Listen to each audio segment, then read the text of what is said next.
True Crime Thursday, Dark Deeds on Display. It was a crisp autumn evening in a small, unassuming town, a place where everyone knew each other's names, where front doors were rarely locked. That was until the night everything changed. A 28-year-old woman, known for her quiet demeanor, stood in her kitchen, her hands trembling as they clutched a knife. Moments later, screams echoed down the block. The scene police uncovered would send shockwaves through the community. At first, it seemed like a straightforward case of a violent outburst, but as investigators dug deeper, they discovered something that left even the most seasoned detectives baffled. She wasn't alone, at least, not in her mind. What followed was a journey into the fractured psyche of a woman battling a disorder many still struggle to understand. Multiple personalities, multiple truths, and a crime that blurred the lines between victim and perpetrator. To understand the crime, we must first step into her past. Let's call her S, a 28-year-old woman who had spent most of her life in this quiet, close-knit town. From the outside, her life seemed ordinary, maybe even mundane. She worked at a local bookstore, greeted customers with a shy smile, and rarely ventured beyond her routine. But S's childhood was anything but ordinary. Raised in a turbulent household, she had experienced trauma so severe it left scars that were not visible to the naked eye. Her father, a man with a temper that flared like a wildfire, often lashed out at her and her siblings. Her mother, silent, withdrawn, and beaten down by years of abuse, offered little comfort. S learned early on to retreat into her own mind, creating imaginary friends to cope with the chaos around her. As she grew older, those imaginary friends didn't disappear. Instead, they became more. They had identities, distinct personalities, and even voices. And S, unaware of what was happening, thought this was her normal. People who knew S described her as sweet but peculiar. She would sometimes forget entire conversations or fail to recognize people she'd known for years. Co-workers recalled moments when her demeanor shifted entirely. One minute, she'd be timid and soft-spoken. The next, she'd exude confidence, speaking with an authority that didn't seem like her at all. A former friend shared an unsettling memory. We were at a coffee shop, and out of nowhere, she started referring to herself by another name. I laughed it off at first, but the look in her eyes was chilling. It was like I was talking to a stranger. S had sought therapy in her early 20s, but dropped out after a few sessions. She didn't think much of her blackouts or the voices in her head. To her, they were just part of who she was. Fast forward to that fateful autumn night. S had been at home alone, or so she thought. Witnesses later reported hearing raised voices coming from her house, a heated argument, though no one else was seen entering or leaving the property.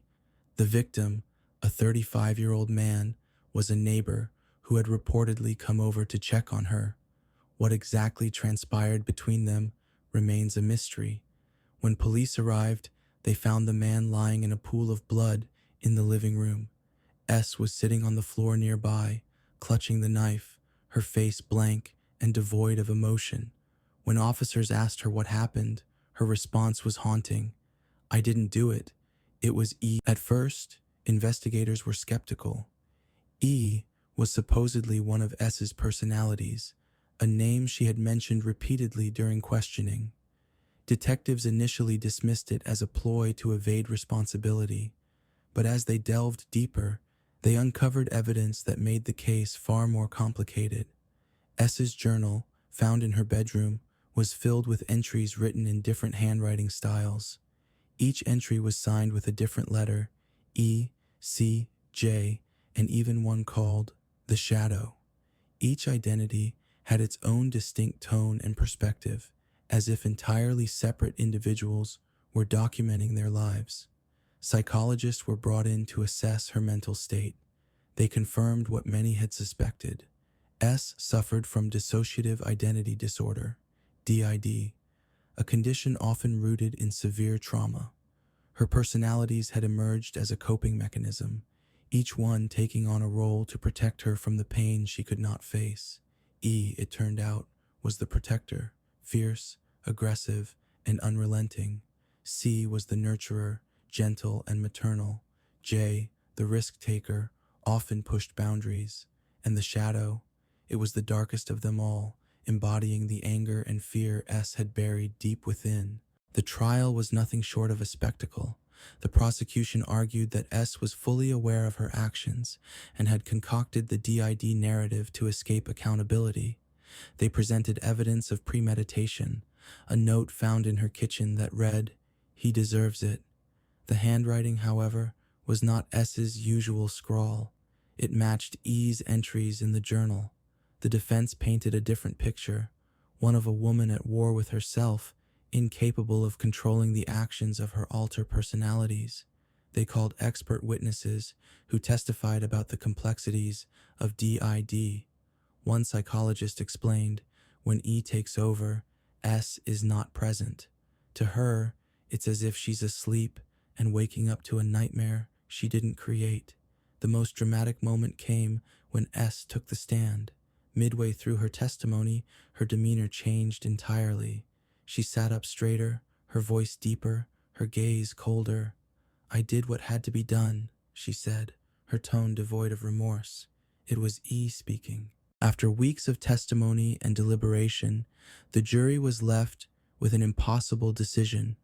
Was S a cold-blooded killer, or was she a victim of her own fractured mind? In the end, she was found guilty of manslaughter, but with a recommendation for psychiatric treatment rather than a lengthy prison sentence. S was sent to a mental health facility where she remains to this day. Reports indicate that her treatment has been slow but steady. Some personalities have merged, while others still linger in the shadows, waiting for their turn to take control. The case sparked widespread debate about the intersection of mental health and the justice system. Was S responsible for her actions if she wasn't in control?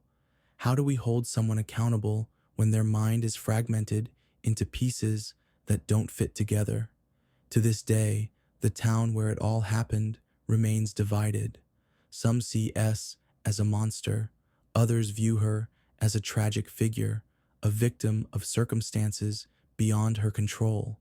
But one thing is certain, the story of S's fractured mind will haunt all who hear it, a chilling reminder of the shadows that can lurk within us all.